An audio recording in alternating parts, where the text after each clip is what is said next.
They say Christmas is the season of lights. But if you are alone, those lights don't warm you, they burn. Julian walked down the main street of the city. Around him, the holiday was raging. Shop windows screamed about happiness you could buy for $99. Couples held hands so tightly as if they were afraid of falling. Laughter, music, the ringing of bells, it all merged into a single noise that seemed designed to remind Julian, you don't belong here. He was 28. In his plastic bag lay a pre-made dinner from the supermarket and a single can of soda. No guests, no calls, no plans. The scariest thing about being alone on Christmas isn't the silence. It's the feeling that the whole world is part of a secret conspiracy of joy and they forgot to put your name on the list. Julian turned off the noisy avenue into the old park. He wanted to hide, to disappear from those happy faces that reflected his own emptiness like mirrors. The park was dark and empty, with only old street lamps casting yellow circles on the fresh snow. Julian sat on his usual bench. He set the bag down next to him and exhaled. Steam escaped his mouth like a thick cloud. Well, he said into the void, Merry Christmas to me. Grunch. A sound came from the left. Julian turned his head. 3 meters away stood a dog.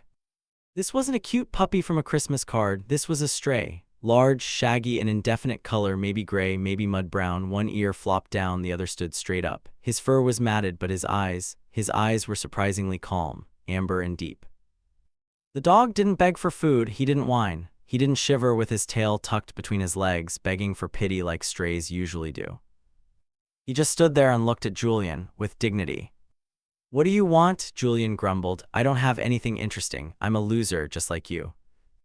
The dog walked slowly closer. He didn't wag his tail trying to please. He moved like an old general inspecting his troops. He sat on the snow opposite the bench.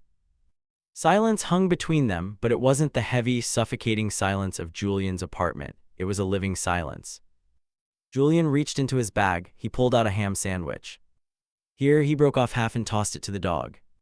The dog didn't rush at the food. He sniffed the snow, gently picked up the piece and ate it, slowly, savoring every bite. Then he looked up at Julian and sat right next to him, not on the ground but up on the bench. Julian chuckled. Audacious, aren't you? Well, stay. Freezing together is more fun. They sat in silence for 10 minutes. Snow began to fall in large flakes. Julian looked at the lights of the distant apartment buildings and felt the familiar bitterness. Look at them, buddy, he whispered to the dog. It's warm in there, families, and here we are on a cold bench, unwanted, discarded. Julian expected the dog to rest his head on his lap, seeking comfort. He expected them to cry over their fate together. But the dog did something else.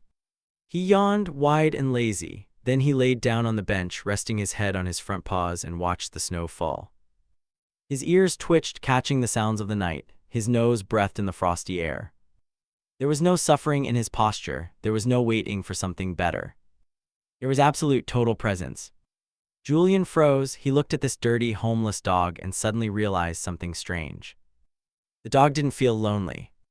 He had no home, no master, no guaranteed dinner for tomorrow. By human standards, he should be the most miserable creature in the world. But he looked whole. He wasn't thinking about how other dogs were eating steaks in warm houses right now. He didn't pity himself. He was here. He enjoyed the taste of the ham he just ate. He enjoyed the snow falling on his nose. He enjoyed the company of a human.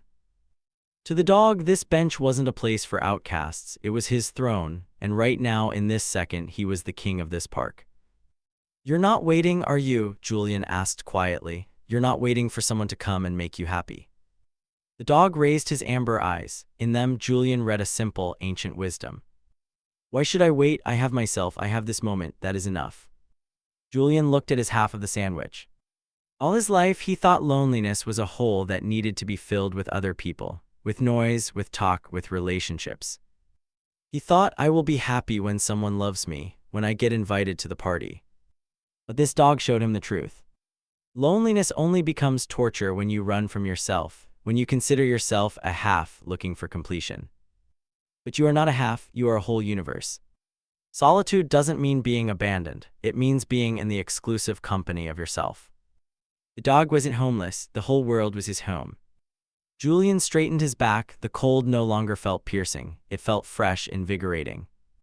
He took a bite of the sandwich. For the first time in a long time, he tasted bread and meat, not the taste of his own self-pity. "Thank you, master," he said to the dog.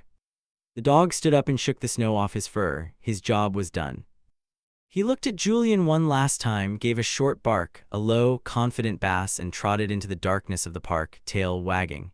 He didn't leave like a beaten dog, but like a wolf returning to his forest. Julian was left alone on the bench. But the lump in his throat was gone. He looked at the distant windows of the houses. Now they didn't seem like an unreachable paradise. They were just windows. People lived there with their problems, arguments, and joys.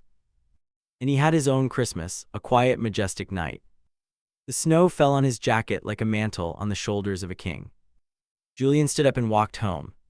He wasn't walking to an empty, cold apartment. He was walking to his fortress. He knew that tonight he would pour himself hot tea, put on his favorite jazz, and enjoy every sip, not because he had no one to be with, but because he felt good with who he was. If you find yourself alone this Christmas, remember that dog. Don't look at closed doors, don't wait for an invitation to feel alive. You are not alone, you are with yourself. And that is the most important meeting of your life. Merry Christmas! If you found this helpful, like and subscribe to the channel. Merry Christmas!